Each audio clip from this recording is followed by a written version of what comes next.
So I've been using the Galaxy S24 Ultra as my daily driver for the past 6 months, and I have to say, this is the best phone that you can buy right now if you can ignore these little things. Starting off with the design. This phone has a great design. It's iconic and boxy, but that can be a big problem if you have small hands. You can see this phone has extremely pointed edges, and if you hold this phone for too long, it can make such marks on your hand. S24 on Twitter also pointed out this design flaw, and Samsung is switching to curved edges again with Galaxy S25. Right now, one way to avoid this experience is by using a case. You can use any soft silicon or adamant fiber case. I'm using pin button case from Pitaka. That does the job pretty well. Rest I have no issues with the design. The display is doing an amazing job with that anti-reflective coating. I'm using no screen protector or paper, and the gloss is like brand new. Only if it had a bit less boxier design with curved edges, I'll give this phone a 10 by 10. I was having a thought that Samsung odd number phones are always amazing, like Galaxy S21 Ultra was one perfect beast. Then we had Galaxy S22 that had many issues with processor and overheating. After that we got Galaxy S23 that was once again best in the market. Now S24 is there with some little issues. So I have to say, with Samsung, stick with the odd numbers. Next I'm going to share my day-to-day experience of using this phone. Before this I had the Galaxy S23 Ultra, and that was an absolute perfect phone Samsung has ever made. Galaxy S24 had some issues in the start with software, like a bit dull and grainy display. Although I had no grain issue on my Galaxy S24 Ultra, only issue I had to face was with the battery life and camera performance. With Galaxy S23 Ultra I was getting really amazing battery life, like a screen on time of about 6 to 7 hours.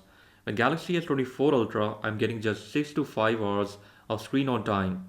I don't know what Samsung is doing here with software, but the Snapdragon 8 Gen 3 is definitely better than the last generation. Charging this phone is also a bit slower than I had experienced with Galaxy S23 Ultra.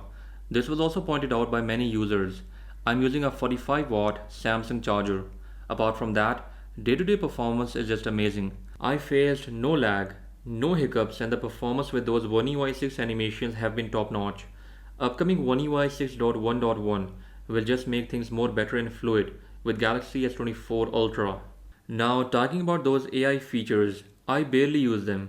If the one AI feature that I use the most, and that is Magic Eraser with generative fill. Apart from that, I use Circle to Search. Circle to Search has made life a lot easier. You can copy things from certain websites and apps that don't allow copying things, like Instagram. Now let's talk about that camera.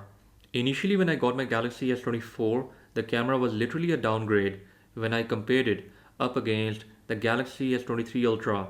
But after a few software updates, things seem to be a lot better, and we are waiting for the final update, and that is going to be with One UI 6.1.1, and that will bring massive improvements to camera. August update will have white balance optimization, HDR optimization, and a lot more. I'm adding a screenshot here from S24 on Twitter, so you can check it out. But I've been really tired of these companies releasing a phone with half-baked software. Why not make something perfect and then announce it to the public? It's been more than 6 months and we are still waiting for Samsung to fix camera on Galaxy S24 Ultra. Overall images from this camera are decent. I won't say they are the best. The images still have a lot of noise, they are still grainy, and white balance is sometimes a bit off. But if you are using the right settings, then you can take some great shots with this camera. I have shared few settings for camera for Galaxy S24 Ultra that you can check out from the video I have shared in description. Video on this phone is the same what we used to get from Samsung phones, although I see slightly better quality when shooting in low light. So this was my 6 months of experience with Galaxy S24 Ultra. It's a great phone with some little downsides that if you ignore them, then nothing comes close to Galaxy S24 in 2024. Let's see what's ahead with the upcoming Galaxy S25. And that was all about for today's episode. With that being said, I'll catch you guys in the next one. Until then, bye bye.